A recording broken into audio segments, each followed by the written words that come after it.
의원 사퇴를 선언한 이상 말을 아껴야 하고 어지간한 일에 직접 해명하기보다는 자숙하고 성찰하는 시간이 필요하다고 생각했습니다. 그런데 불과 이틀 만에 이 자리에 다시 섰습니다. 지난 이틀간 저에 관해 도를 넘는 모욕적인 발언들이 이런 발언들을 뿜어내는 여당 정치인들을 더 이상 방치해서는 안 된다고 생각했기 때문입니다. 너무나 어처구니 없는 내용이기 때문에 자연스럽게 수그러들 것이라고 생각했습니다만 누군가의 지시에 따르는 것처럼 조직적으로 행해지는 거짓 선동이 오히려 눈덩이처럼 불어났습니다. 의원직 사퇴를 할 때부터 지은 죄는 많고 염치는 없는 이들에 의해서 흠집내미가 많을 거라고 각오는 했었지만 이틀간의 마타도어는 제 상상을 초월했습니다. 저는 언론의 합리적인 문제 제기는 당연하다고 생각합니다. 문제 제기와 반박은 공론장에서 이루어지고 국민께서 판단하는 것이 원칙입니다. 민주당의 언론중재법은 이런 공론장의 기능을 저해하는 악법이라는 것이 제 소신입니다. 지금 민주당의 모습을 보십시오. 입법으로 언론을 탄압하면서 저 같은 정적을 공격하기 위해서는 가짜뉴스 양산에 여념이 없습니다. 저는 언론재갈법에 반대하는 한편으로 악의적이고 고의적인 허위사실 유포에 대해서는 적극 대응해서 저 자신과 가족을 보호할 것입니다. 야당 지지자분들께서 저를 응원하시는 분도 있고 의심하시는 분도 계십니다. 응원에 감사드리고 또 진영 논리를 경계하신 것에도 감사드립니다. 스스로 경계해야만 우리 정치와 민주주의를 살릴 수 있습니다. 먼저 저희 아버님의 투기 의혹에 대해 말씀드리겠습니다. 저는 이혼 후에 부모님께 너무나 죄송했고 부모님 품으로 돌아갈 수 없어 혼자 살며 공부와 일에 매진했습니다. 부모님께 저는 지금도 속상하게 만드는 철부지 딸일 뿐입니다. 어제 보도에서 농사 지으려 했는데 이럴 수도 있겠다라는 욕심이 나더라는 아버님 인터뷰를 보며 내가 부모님을 너무 몰랐구나, 너무 떨어져 있었구나 자괴감도 들었습니다. 저희 아버님이 부모님들께 드리는 짧은 자필 편지를 읽어드린 후에 본론으로 다시 돌아오겠습니다. 이 자필 편지는 복사본을 준비해 놨습니다. 윤희숙 의원 앱이 되는 사람입니다. 평범한 노년을 살면서 인생의 황혼을 준비한 일이 이렇게 큰 평지풍파를 일으킬 줄은 몰랐습니다. 출가 외인인 딸 자식에게 이렇게 큰 상처를 주게 돼서 앱이 된 마음은 천갈래 만갈래 찢어집니다. 그동안 제 딸 자식을 응원하시는 많은 국민들께도 늘 과분하다 여기며 감사해하며 살았습니다. 그분들께도 정말 죄송합니다. 딸 자식이 못난 애비 때문에 숱한 모욕을 겪으면서도 자식된 도리를 다하고자 하는데 애비된 자가 어찌 애비된 도리를 다하지 않을 수 있겠습니까? 이번에 문제가 된 농지는 매각이 되는 대로 그 이익을 전부 사회에 환원하겠습니다. 국민 여러분께서 부디 저의 마음을 너그러이 살피시어 제 딸 자식이 아니라 모두 이 못난 애비 탓이라 여겨주시길 간곡히 부탁드립니다. 감사합니다. 윤희숙 의원 부윤홍. 저는 살 날이 얼마 안 남으신 저희 아버님께서 어떤 마음으로 이 편지를 쓰셨을지 생각하면 가슴이 아픕니다. 아마 당신께서는 문제가 뭔지도 모르시면서 무조건 죄송해하고 계신 것 같습니다. 그러나 저는 저희 아버님에게 농지법과 주민등록법 위반 의혹이 있으며 투기 의혹으로 비춰질 여지가 있다는 점을 부정하지 않고 변명하지 않습니다. 저희 아버님은 성실히 조사를 받고 그 결과에 따라 적법한 책임을 지실 것이며 저는 어떤 법적 처분이 있든 그 옆을 지킬 것입니다. 이제 제가 이 자리에 다시 서게 된 본론으로 돌아오겠습니다. 먼저 산업단지와 예비타당성 조사 관련해서 전문가분께서 보내오신 내용을 소개하겠습니다. LH가 추진하는 세종 스마트 국가산단처럼 대규모 사업인 경우 예비타당성 조사를 받아야 하지만 추진 주체가 사전에 입지 및 규모를 정해 기본계획 정도를 수립해 놓아야 예비타당성 조사를 받을 수 있습니다. 세종 스마트 국가산단의 경우 LH가 구상부터 입지 선정, 개발 및 기본계획을 마련하는데 통상 3년에서 5년 정도의 시간이 걸립니다. 그런데 이때 개발 정보가 관련 국민들에게 공유되곤 합니다. 계획 자체가 애초에 신도시 개발처럼 비밀스럽게 수립되지 않기 때문입니다. 그 이유는 산단 입주를 통해 화물 자동차가 늘어나고 정주 여건이 나빠져서 반대하는 주민들도 많아서 개발 계획을 잘 설명할 필요가 있기 때문입니다. 또한 국회의원 그리고 세종시는 지역 경제를 살린다면서 예비타당성 조사 이전에 본인들의 정치적 치적으로 산단 계획을 홍보해 왔습니다. 세종시 지역구의 유명 정치인도 이 방식으로 사적인 이득을 많이 챙겼다고 잘 알려져 있습니다.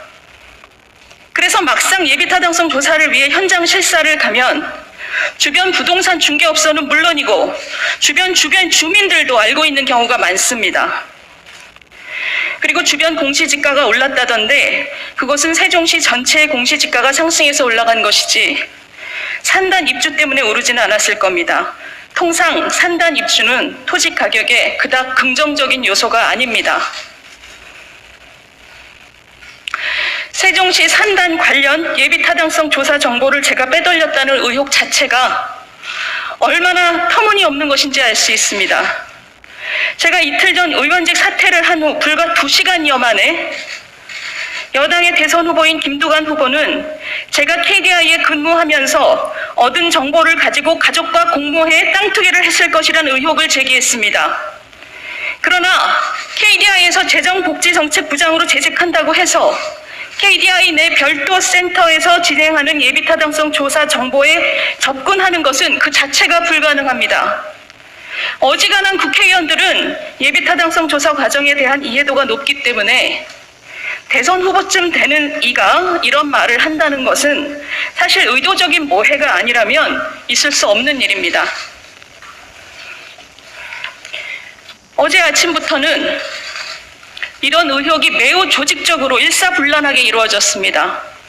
김성환 민주당 원내수석은 공식적인 회의석상에서 제가 KDI 내부 정보를 활용해 부친에게 부동산 투기를 권유했고 투기 자금을 지원했거나 차명으로 소유했다는 의혹을 제기했습니다. 우원식, 김용민, 김남국, 김영배, 전재수, 장경태, 양이원영, 신현영, 민영배, 한준호 여러 여당 의원이 차례차례 나서서 제가 예타 정보를 빼돌리고 박근혜 정부 기재부에서 1년 반 일했던 제 제부가 기재부 내부 정보를 빼돌려서 투기를 도왔다는 의혹을 제기했습니다. 이들 중에는 자신의 의원직을 내건 이도 있습니다. 그런데 문제는 내부자 정보를 이용한 투기라는 심각한 범죄를 타인에게 씌울 때는 구체적인 근거가 있어야 한다는 상식조차 내다 버린 것입니다. 평생 공작 정치나 일삼으며 입으로만 개혁을 부르짖는 정치 몰입애들의 자기 고백입니다. 원래 이런 어처구니 없는 의혹은 해명이 불가능합니다. 어떤 근거도 없기 때문에 간증이 불가능하기 때문입니다. 이게 이들이 정치를 하는 방법입니다. 그러니 저는 지금 저 자신을 공수처에 수사 의뢰하겠습니다. 공수처가 못하겠다면 합수본에 다시 의뢰하겠습니다. 지금도 최강욱, 김의겸 이런 의원들은 재판을 받으면서도 법사위를 비키지도 않고 비판 언론의 재갈을 물리려고 문체위에 버티고 있습니다. 온갖 특권을 장착하고 수사를 받는 게 무슨 공정이고 상식입니까? 저는 국회의원이라는 법적 사회적 방패를 내려놨으니 평범한 시민이 받는 수사를 받을 것입니다. 생전 처음 수사라는 것을 받으면서 보통 사람이 느끼는 그 두려움과 부끄러움을 스스로 헤쳐가겠습니다. 이제 이게 기득권 없이 국민 눈높이를 지키는 제 정치입니다. 지금 제 아버님의 부동산 매매가 있었던 2016년 제 통장 거래 내역이 여기 있습니다. 작년부터 사용한 카카오뱅크를 제외하면 오랫동안 유일하게 가져온 입출금 통장입니다. 아버님 토지계약서도 같이 있으니 언론인 여러분도 거래 전후로 제가 돈을 얼마 벌었고 얼마 썼는지 훤히 보실 수 있습니다. 이것 말고도 필요한 것은 무엇이든 제출하겠습니다. 부동산 거래에 돈을 보탰는지 차명으로 소유했는지 샅샅이 까보십시오. 당시 내부 전산망 접속 기록도 KDI 홍장표 원장님 신속하게 공개해 주십시오. 아버님이 세종에 있는 제 아파트에서 주무시며 부동산 거래를 같이 했다며 소리 높이는 분들, 세종시의 아름동 범지기 마을 1008동 CCTV 모두 까보십시오. 구부정한 노인이 방문한 기록이 있는지, 달랑 침구 하나 놓고 7년 동안 주중살림을 한 제 아파트에서 이삿날을 제외하고는 가족 누구도 저희 집을 방문한 적이 없습니다. 저희 집도 압수수색하십시오. 저희 부모님도 흔쾌히 부모님 댁 압수수색에 동의하실 겁니다. 단 철저한 조사 끝에 어떤 혐의도 발견하지 못하면 낄낄거리며 거짓 음해를 작당한 여당 의원들 모두 의원직 사퇴하십시오.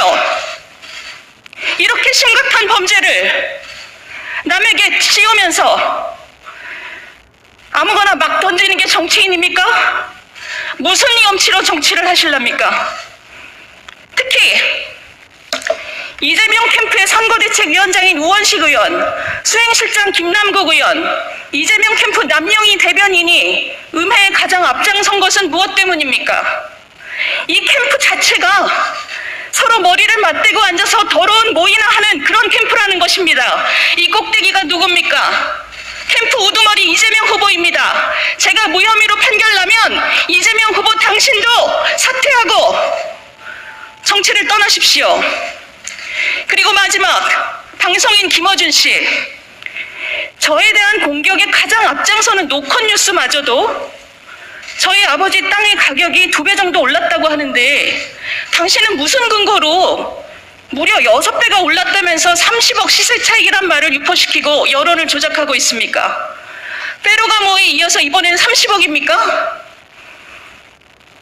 국민 여러분, 김어준이라는 인물은 우리 정치의 가장 암적인 존재입니다. 이런 행태가 계속 용인돼서는 우리 정치의 내일은 없습니다. 김어준 씨, 당신도 이재명 후보와 손잡고 공적인 영역에서 사라지십시오. 국민 여러분, 눈처럼 새하얀 사람은 없습니다. 그러나 적어도 부끄러움을 아는 사람이 정치를 해야 하지 않겠습니까? 저는 이들의 음해에 정면으로 맞서서 제 자신을 고발합니다. 제 자신을 벌거벗겨서 조사받겠습니다. 그러니 저한테 죄가 없으면 부디 사악한 음모와 날조된 거짓 선동으로 남을 음해하고 대한민국을 좀먹으며 승승장구해온 저들을 정치판에서 몰아내 주십시오. 감사합니다.